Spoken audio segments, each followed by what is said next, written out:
কিসের জন্য আমি একটা শব্দ পেলাম? চোর না তো, আবার নিশ্চয় আম চুরি করতে এসেছে। এ তো ভূত মনে হচ্ছে।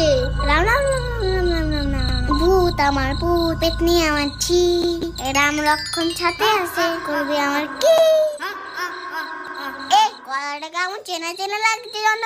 এ বাবা, নাম দিবি না? ও তুই? এই তো আসার সময় হলো। কটা বাজে এখন? মা সব রান্নাঘরে রেখে দিয়েছে। এত বক বক করছিস কেন? ঘুমো না। আচ্ছা, দরজায় তো তালা দেওয়া, তুই আসলি কি করে? এইভাবে। কোথায় গেল? কোথায় গেল? দেখলি? তুই এই ম্যাজিকটা কোথা থেকে শিখলি? আমাকে শিখিয়ে দিবি? আমার গুরুদেব আছে না, সে আমাকে শিখিয়ে দিয়েছে।